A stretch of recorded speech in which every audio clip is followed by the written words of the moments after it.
di operation saya takut kebablasan, biasanya bilang semangat pagi gitu. Tapi karena ini ngantuk, ya saya jalankan aja ya. Kalau saya bilang semangat pagi semangat, walaupun udah sore semangat pagi ya. Boleh ya Pak ya, mau izin. Semangat pagi. Semangat. Oke, terima kasih Pak. Tadi udah diperkenalkan, nama saya David Sirait. Tuh tadi tebak. Oh iya, nggak usah ditebak lagi. Apalagi Menang ada semua. Menang semua. sering ketemu di lapangan ya Pak ya. Iya. Mungkin ada yang dari media Bandung juga ya. Saya lanjutkan saja, ntar bisa tanya-tanya kalau harusnya tadi backgroundnya juga kasih tahu Pak ya, Pak. Kalau ini kita bertiga murni Pelindo 2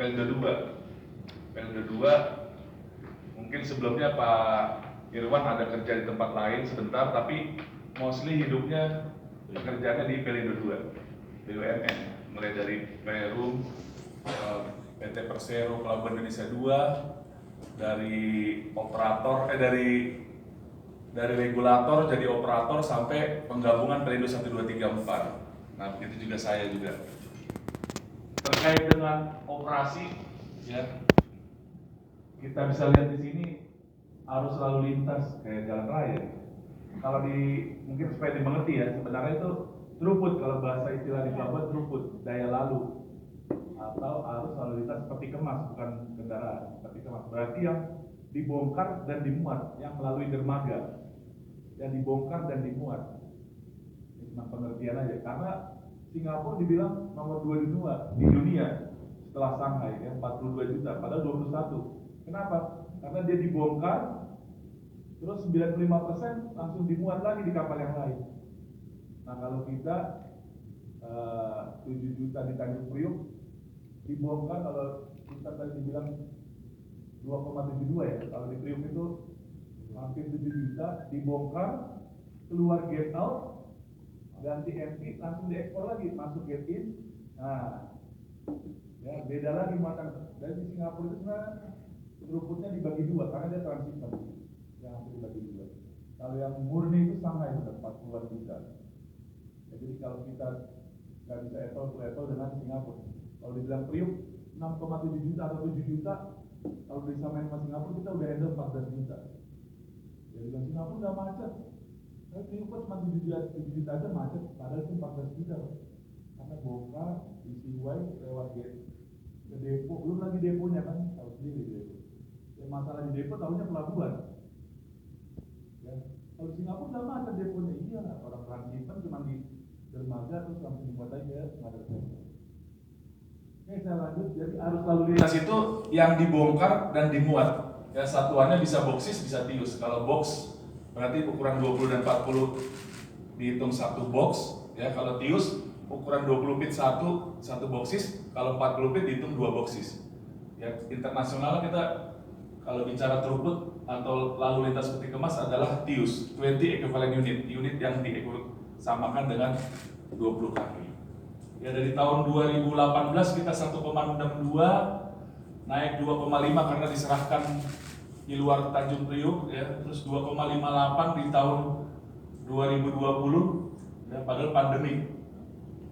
Tapi kita naik 1,3 Tanjung Priok kita naik, yang lain pada turun, kita naik 1,3% untuk throughputnya. Bahkan tahun lalu di 2027 kita 2,7 juta TIUS. Ya, target di tahun berapa sekarang? 2022 ya, 2022 itu 2,8 something ya. Kita perkirakan naik 5-6% untuk di 2022. Sampai Februari kita masih optimis ya Pak Dirjen. Nah ini boksisnya Pak, kalau hitungan 20-40 digabung, tapi internasional orang bilangnya ini aja 2,72 juta TIUS tahun lalu, nextnya 2,8, naik 5,6%. Next. Terkait dengan sekarang orang bilang digitalisasi, kita sudah melakukannya dari semua sektor, baik operation, garis depan, core business maupun supporting ya. Kita lihat di operation, yaitu kerjasama dengan Kementerian Perhubungan terkait pelayanan kapal, yaitu dengan INA Portnet-nya, terus kontainer TOS, SIMOP, bahkan sampai behander ya, pemeriksaan biaya cukai dan karantina, kita satu-satunya yang cuma pakai handphone. Jadi bisa tahu ini kontainer saya mau diperiksa kapan nih, tinggal lihat di handphone saja. Terus petugas biaya cukainya juga kita linkkan termasuk dengan petugas karantina. Ya, tahun lalu masih karantina beda, biaya cukai beda. Kalau sekarang udah via online, ya dapat message, oh Anda mau diperiksa. Kalau dalam 1x24 jam nggak ada respon, kontainer dibalikin lagi, dia kena penalti. Ya, dia udah request dia nggak datang. Nah, kalau selama ini terjadi siapa yang di bawah mejanya tebel, nah itu yang didahulukan. Sebelum-sebelumnya ya. Sekarang sudah oke, termasuk di IPC TPK. Terus pertukaran data elektronik sudah semua di terminal kita. Auto gate system ya, yang di luar di Pontianak, di luar Priuk. Ya, terminal kita cuma satu kartu aja Pak. Ya, single TID baru digalakkan di Priuk. Di luar Priuk, di bawah IPC TPK, Panjang Pontianak, Palembang, Teluk Bayur, Jambi, sudah pakai satu TID aja. Ya nggak perlu gate pass, cuma diklik aja, di tap di enclosure, langsung keluar e-ticket. Kemana dia ngambil kontainer atau kemana dia taruh kontainer, baik receiving maupun delivery. Udah auto gate Pak, Panjang Pontianak, Palembang. Ya udah lebih dahulu dibanding semua terminal peti kemas di Indonesia. Selanjutnya auto tally juga Pak. Auto tally itu orang di dermaga nggak perlu ada orang nyatet lagi, lihat lagi, semua ada di control room. Tadinya satu alat ada satu tally di bawah, satu di kapal, sekarang enggak. 3 alat 1 orang aja adanya di control room. Ya itu udah dilakukan di Pontianak, Panjang, Palembang. Priuk belum. Ya akan menuju.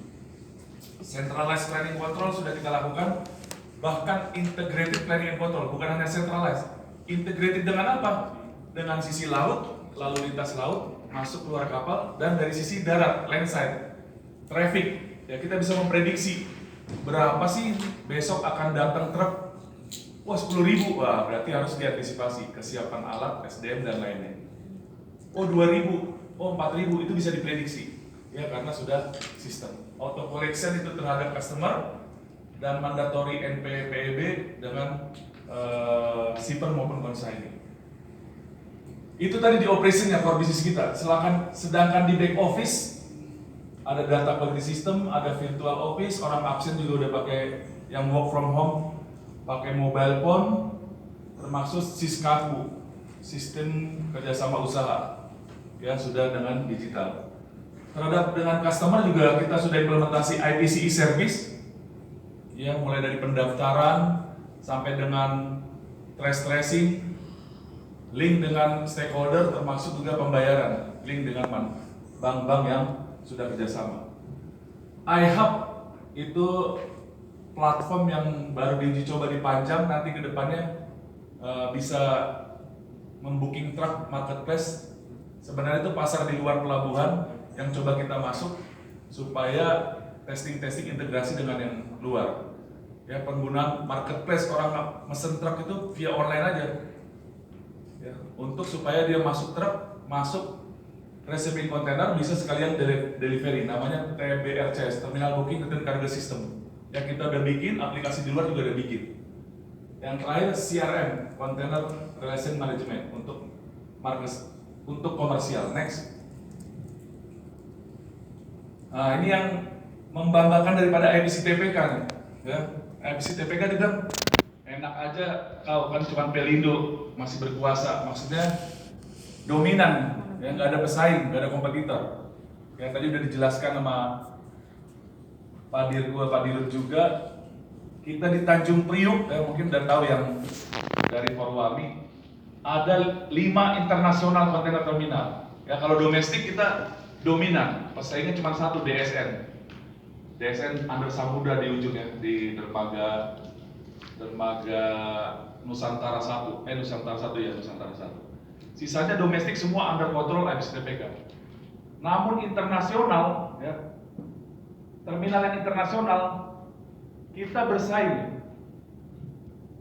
berkompet dengan Nadar for terminal internasional. Apa aja? JCT, which is subsidiary-nya atau afiliasi dengan Hutchinson, OJA juga dengan Hutchinson, NPCT One walaupun anak usaha kita tapi dia konsolidasinya ke Singapura dan Mitsui, ya marketnya sendiri, konsolidasinya juga sendiri, dan yang kecil ada di dermaga ujung yaitu MAL, Mustika Alam Lestari, di bawah grup NPH, Nasional Pelabuhan Handal. Jadi kita berkompet sama 4 terminal yang lain. Namun demikian kita sudah membangun digitalisasi termasuk pengembangan SDM ke arah international service. Maka mungkin udah tahu kemarin ada servis baru dari Meratus yang giat dari domestik memain internasional, pelayaran nasional masuk ke internasional.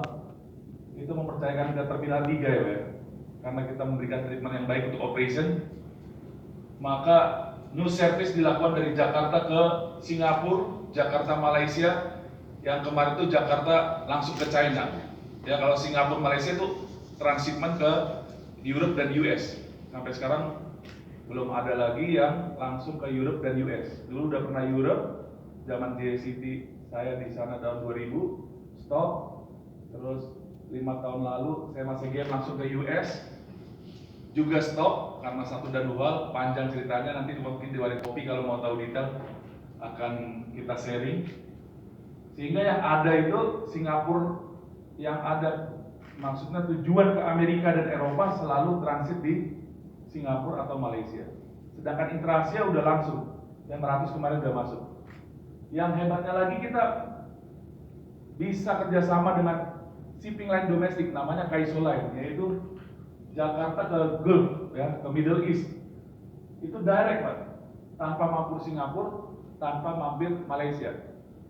Ya, memanfaatkan situasi delay-nya kapal sandar di Port Klang 5 hari sampai 7 hari, di Singapura 10 hari katanya waiting ya. Gara-gara Ukraina dan Rusia dia sampai 14 hari Pak waiting. Ya. Terus impact ke kita gimana? Impact ke IPC-TPK ya boleh dibilang ada positifnya. Kenapa? Dia daripada mampir ke Singapura Pak, dari Interasia, ya dari China mampir Singapura karena 14 hari, 10 hari, kargo yang tadinya harusnya dibawa di transit di Singapura terus pakai feeder ke sini, langsung masuk deh Pak.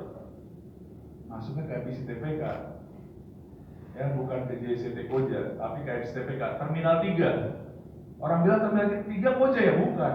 Nah, makanya kita perlu media gathering biar tahu media bahwa IPC-TPK menghandle Terminal 3 yang dulu namanya OJA, Terminal OJA, Terminal TSJ.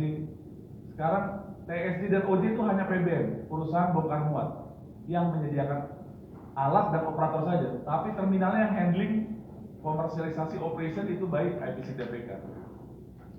Ya, langsung dari China daripada mampir mendingan saya masukin sini. Ya, kita dapat dulu 1000 TEUs. 1000 TEUs untuk saya masih game. Harus transfer tapi langsung. Ya, jadi ada impact positifnya. Ya, karena kita sambut ke shipping line. Kita selalu mendengar customer hearing. Oh iya.